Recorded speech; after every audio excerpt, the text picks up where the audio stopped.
اهلا بيكم من جديد في قناتي سويت سيك اللي اصلا كانت وصفات اقتصادية. جايبه لكم النهاردة وصفة سهلة وسريعة وبمكونين 2 فقط. سموا الله كده وصلوا على الرسول. طلعوا حتة اللحمة المفرومة اللي ناسينها في الفريزر علشان هتعملوا منها ألذ وأسرع وصفة. هتحتاجوا معاها كيلو من البطاطس. اول حاجة هتعملوها هتغسلوا البطاطس كويس وتحطوها على النار علشان تتسلق، واول ما المية تبتدي في الغليان هتغطوا على البطاطس وتهدوا النار علشان تستوي من جوه وتبقى بالشكل ده. بكده تبقى استوت كويس من جوه وتقشيرها كمان هيكون سهل. بعد ما تقشروا البطاطس اهرسوها وسيبوها على جنب شوية، وهاتوا 5 معالق من الزبدة او السمنة المتوفر.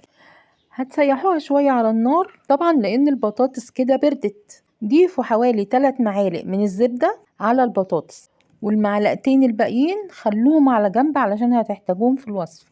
بعد كده حطوا معلقة من الملح ومعلقة من البابريكا وامزجوهم كويس مع البطاطس. بعد كده هاتوا اللحمة المفرومة، حطوا عليها معلقة صغيرة من الملح ومعلقة صغيرة من السماق وزيها فلفل اسود. لو مش متوفر السماق مفيش مشاكل. قلبوهم كويس مع بعض وابدأوا اعملوا كرات لحمة في حجم الليمونة الصغيرة. لو وصلتوا معايا لحد هنا ارفعوا الفيديو بلايك، والناس اللي لسه مش مشتركة في القناة شرفوني باشتراككم، ومش عايزة انسى ارحب بالمشتركين الجدد طبعا نورتوني. الخطوة الجاية بقى حضروا 4 معالق من معجون الصلصة، ضيفوا عليه معلقة من الزعتر وحطوا عليهم معلقتين الزبدة اللي كانوا متبقيين. طبعا ما تنسوش رشة ملح صغيرة وتقلبوا كويس، وعايزة القوام يكون بالشكل ده بالسمك ده بالظبط. هاتوا بقى الصينية اللي عندكم، ادهنوا القاع بتاعها والجوانب بتاعته بالزبدة، ووزعوا بعد كده كمية البطاطس المهروسة في قاع الصينية، وتأكدوا ان ما يكونش البطاطس سطحها جزء اعلى من جزء.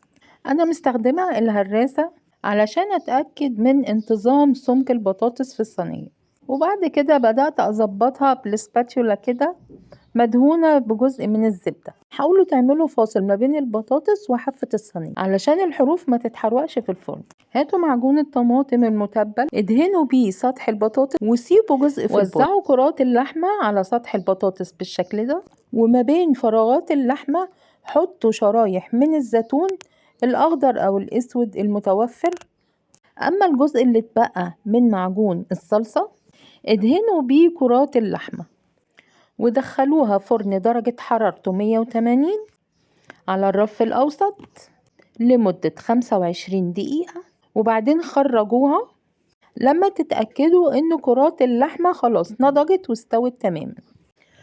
وزعوا فوق كرات اللحمة الجبنة الموتزاريلا او الشيدر ودخلوها تحت الشواية لمدة 5 دقايق وقطعوها بعد ما تبرد.